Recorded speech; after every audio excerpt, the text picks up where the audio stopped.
Now, the first response will be to dismiss this video because I'm a vested interest, because I'm often called racist. It's like someone being hit on the head with a hammer who is not allowed to object because, by being hit on the head, he is now a vested interest and thus should not be trusted or at least be heavily discounted.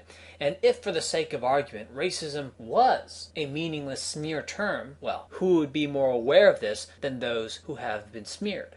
So if you're not going to listen to my deconstruction of racism because I'm a racist, well, how comfortably circular. Or if you have preconceived that anyone who objects to the term racist is a racist and therefore wrong, well then you've set up your beliefs in such a way as to be impervious to falsification. So at least recognize that much. What if I told you that Harry Reid is racist? What do I mean by that? Well, to know what I mean, I have to actually say something descriptive. I have to say, why Harry Reid is racist. But I think that's a bit inappropriate.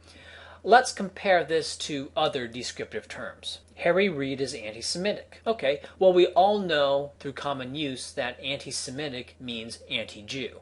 Odd, since most Semites are not Jewish, but whatever, we know what it means through common use. It means Harry Reid is anti-Jew to some degree. Or let's say, Harry Reid is tall. Well, what is tall or short? That is a bit subjective, sure, but within this subjectivity, there is but one dimension, height. Same with anti-Semitism.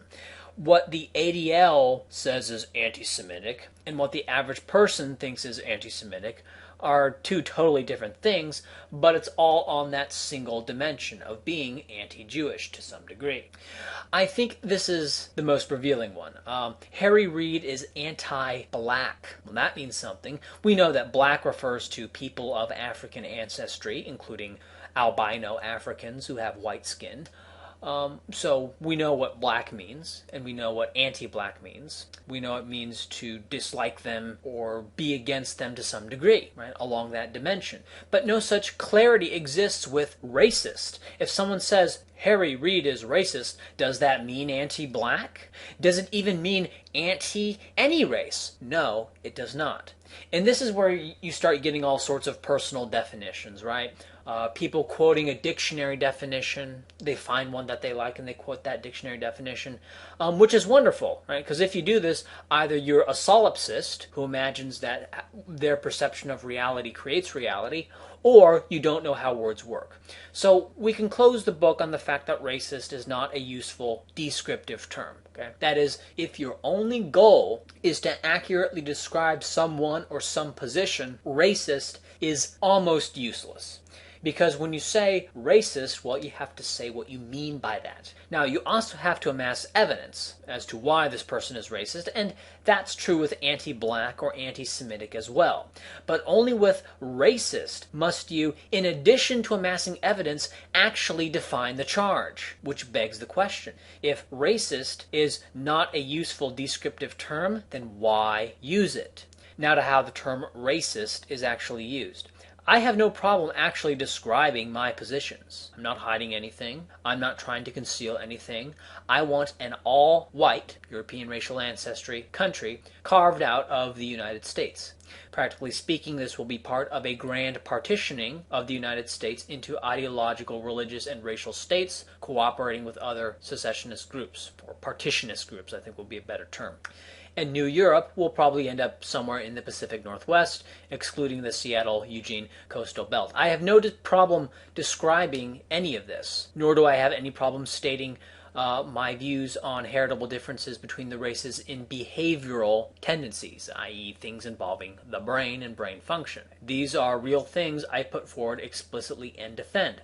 Racism, quote unquote, on the other hand, I do have a problem with, and it's because people's brains shut down when the word racist is used. Right? It's a trigger. I recall an interview Jared Taylor had on some radio talk show, I forget.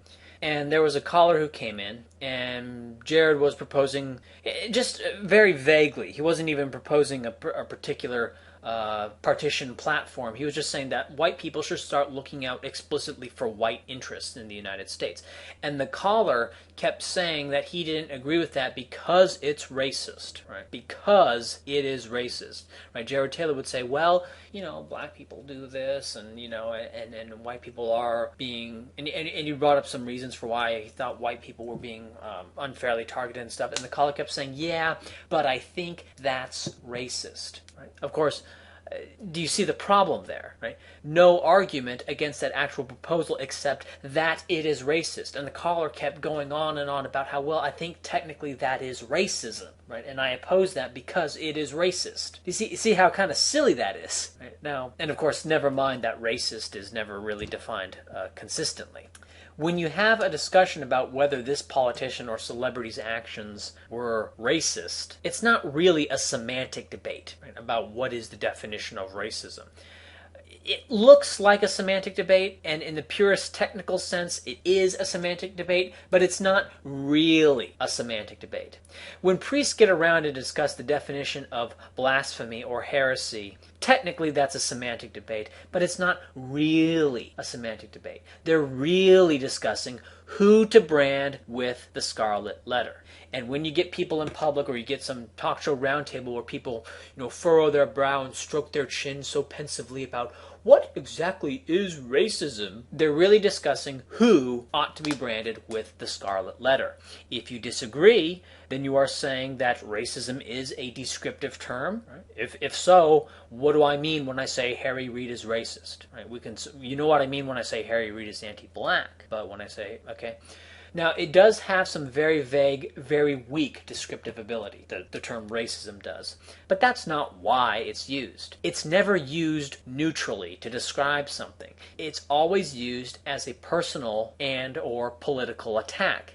And it is far less descriptive than anti-black or believes in the existence of races. Right? So why aren't those terms used? Well, I think to ask the question is to answer it. So why say it? Well, as a political or personal attack because of the emotional weight the word has. And this emotional weight exists independent of harm, okay?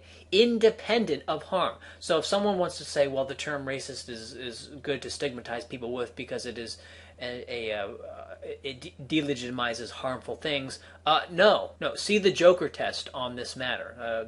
It is independent of harm, right? Whenever you use the term racist, you have to say what is meant by racist. Of course, what's really going on is you're trying to justify branding someone with the scarlet letter. That's all it is. And so when someone says, I'm a racist, or asks if I'm a racist, that's not an honest question. That's not a probing for details. That's a personal attack, and I treat it as such. Okay, I treat it the same way as if someone was running around branding people as witches, heretics, communists, or counter-revolutionaries in their respective places and times. Right? And for those who wish to deny that racism is something other than a smear term, well, you are forced to believe one of two things. One, that your place and time has no heretic analog term, like witch, communist, or counter-revolutionary. Or two, that there is some other term that fills this psychological void at this time. Now, hilariously, for the racism people, right? Racism people, the people I call who call things racist and see things as racist and invent racism. For the racism people, the response is always terrorist. Now, which is transparently laughable. I mean, first off, terrorist is a descriptive term for someone who uses terror specifically in the form of, especially in the form of violence for some political end. Right? So it is a clear thing. True, the specific political ends and to what degree are left unspecified. That is true, okay? But that dimension, right, it's a bit more of a complicated dimension, I'll grant that, but the dimension of someone who uses terror, especially violence, for political ends, that's still a dimension, right? It's not like racist wherein even that degree of clarity has to be added on later, i.e. the dimension itself must be defined, right? For anti-Semite, anti-black, tall, libertarian, terrorist, there is ambiguity as to the extent, but not the dimension itself, see? Whereas with racist, you have to actually define the dimension in each and every use, see? No, terrorist is not the heretic analog of our day. Racist is.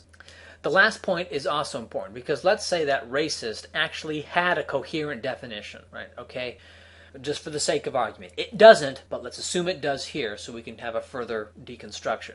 Okay, now, does racist necessarily mean incorrect? Right? Now, this is problematic because you are faced with two possibilities. One, that anything racist is ipso facto incorrect by dint of it being racist, whatever the hell that means, or two, that something racist, whatever that means, can be correct, and thus one might have to believe incorrect things in order to avoid being a racist. Ooh, so there's a bit of a double bind here. But then again, this is true with all labels, right? It's true with libertarian. Assuming certain values, sometimes the libertarian position on something is correct, and sometimes the libertarian position is incorrect, right?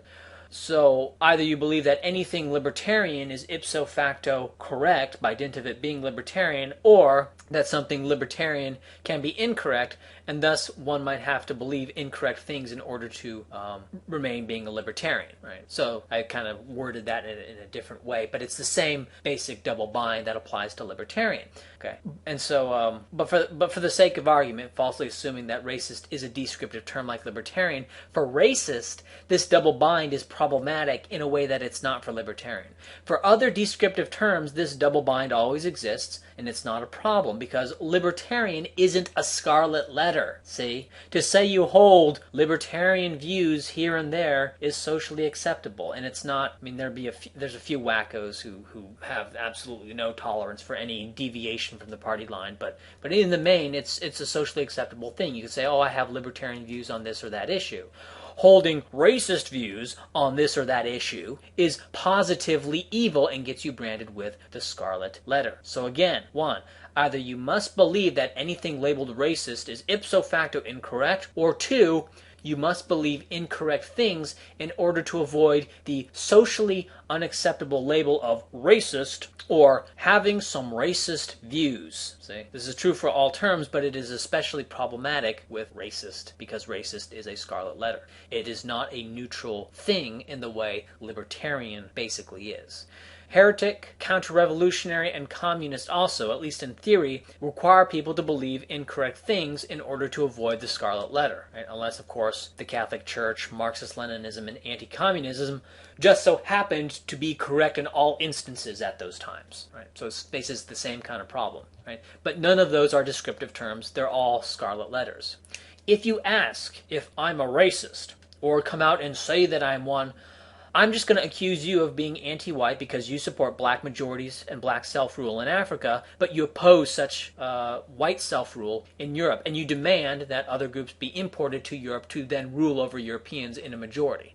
And if you say no, if you say that I'm just making baseless assumptions about what it is you believe, well, you're not really one to talk at this point.